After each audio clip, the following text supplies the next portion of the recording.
All right, I'm going to go over this pedigree worksheet, go over how to read a pedigree. Reading a pedigree can be more difficult than what we're going over. We're just going to go over the basics. So a pedigree is pretty much a diagram used to show how a specific trait is passed down through a family. It can be any trait, but usually it's used to show genetic disorders being passed down through a family. So we're going to look on our paper and just remind you, by the way, this is a karyotype. Remember, if there's XX, it's female. If it's XY at the end, the last pair, it's male. And the disorders can really be on any chromosome pair or any chromosome. But the one we're going to kind of talk about are those disorders or traits on what's known as the sex chromosomes, mainly the X. So again, females have 2 X's, males have 1.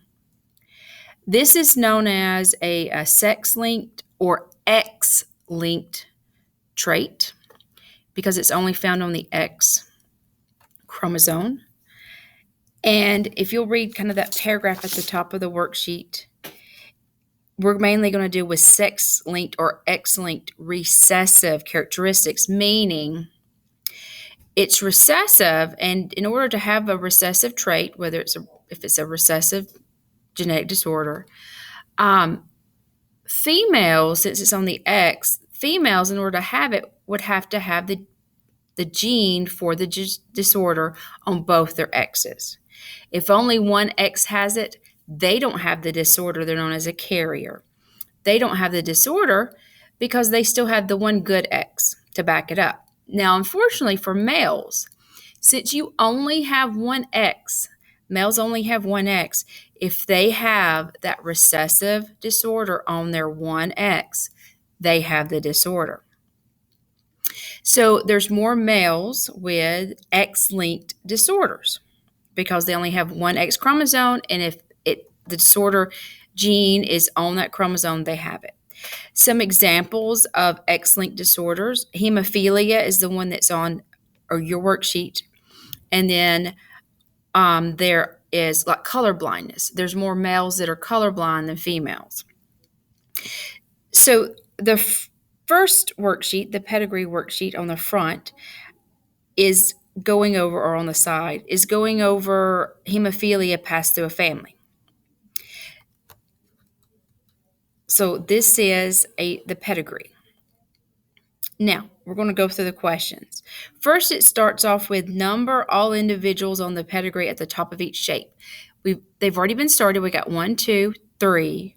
Then you're going to continue 4, 5, 6, 7, 8, 9, 10, 11, 12, 13, 14, 15, 16. Write that on your pedigree on your worksheet.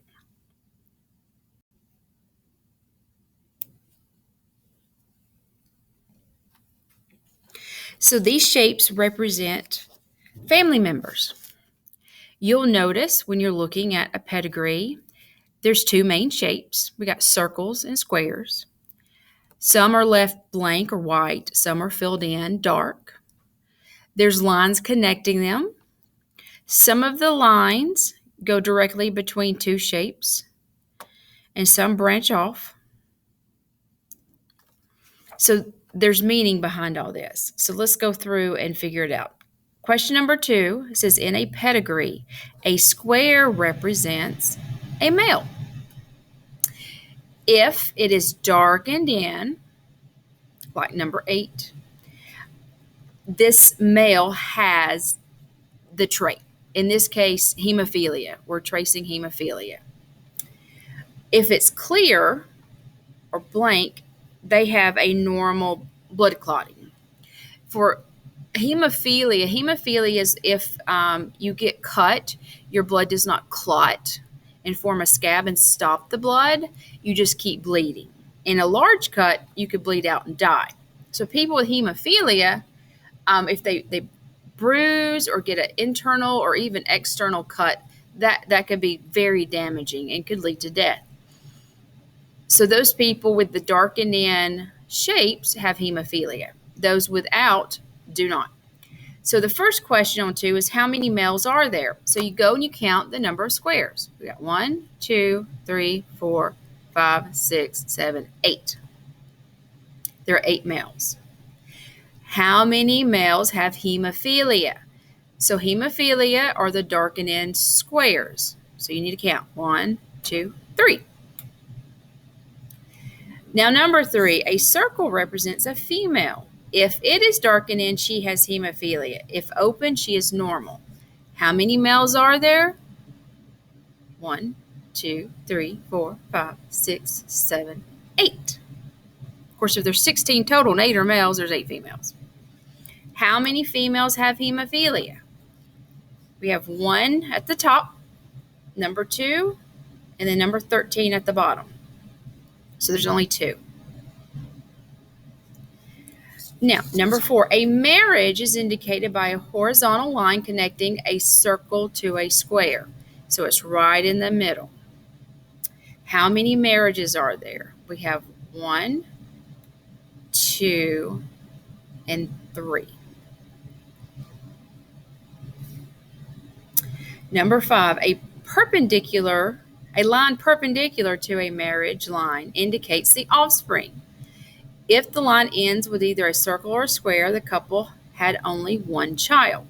However, if the line is connected to another horizontal line, then several children are produced, each indicated by a short vertical line connected to the horizontal line. The first child born appears to the left and the last born to the right. So if you look between this marriage, between couple 1 and 2, again, a line perpendicular, meaning going straight down, it branches off into 2. We have 2 circles. The first one to the left is going to be the firstborn, then the lastborn. This one right here married into it. This is not a brother. He married number 4. So how many children did the first couple, that's row number 1 and 2, have? Again, you go down 1, 2. How many children did the second couple in row 2 have? So it's this couple. You go down, it branches 1, 2, 3. Again, that circle married into the family. All right, so we know marriages now and we know children. Number 6, level 1 represents the first generation. Level 2 represents the second.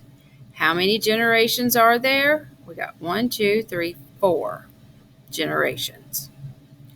How many members are there in the 4th generation? You count 1, 2, 3, 4, 5, 6, 7, and they're all brothers and sisters. So that's fairly easy when reading a pedigree.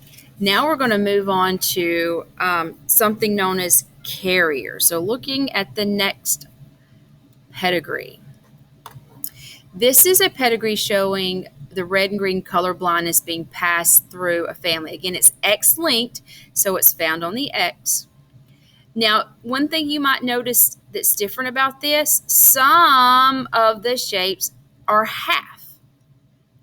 These are known as carriers. These are all female.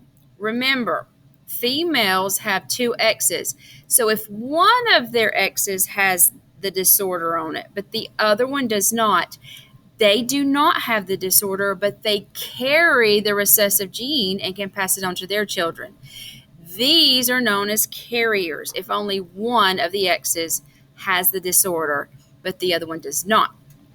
If the circle is completely filled in, then both X's have the disorder. They got one from mom, one from dad. Males are not carriers in this circumstance.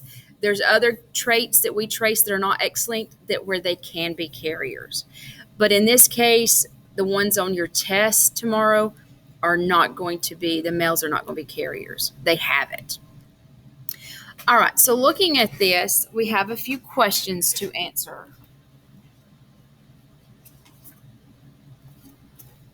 Number 1 says the pedigree above shows the passing on of color blindness. What sex, that means male or female, can only be carriers? Well, again, they're the circles, and those are female. How many carriers are shown? Let's count the number of circles with half filled in. We got 1, 2, 3, 4, 5, 6, 7.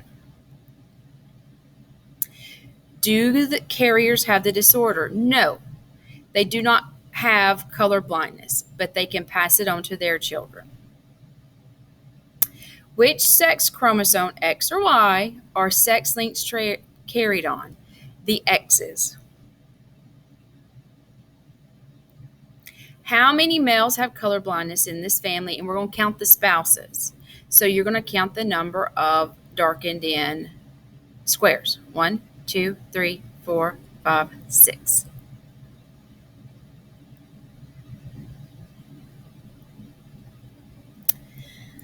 Okay, number 5. Why does individual, we got fourth generation, number 7, have color blindness?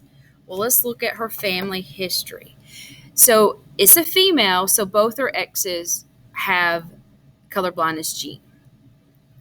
If you go back, look, her mom's a carrier and her dad has it. So the only ex he has to give to his daughters carries the color blindness. And the mom has one, I'll say it, good ex and one with the disorder. Well, evidently, daughter 7 got the copy of the one with the disorder. So together, she has 2 exes. So she is colorblind because she got the trait, the gene, from both parents for color blindness. Now, number 7 says, why do all the daughters in generation 2, right here, just these are the 2 daughters, carry the color blindness gene? Well, look, their father is colorblind. So again, fathers give the X's to the daughters. Their Y goes to their sons. So they both got the colorblind gene, just one, from dad. They got good genes from the mom. So they are carriers because they got it from dad, who is colorblind. Number 7, name 2 generation 4 colorblind males. Well, 1 and 5. They are colorblind. This is generation 4.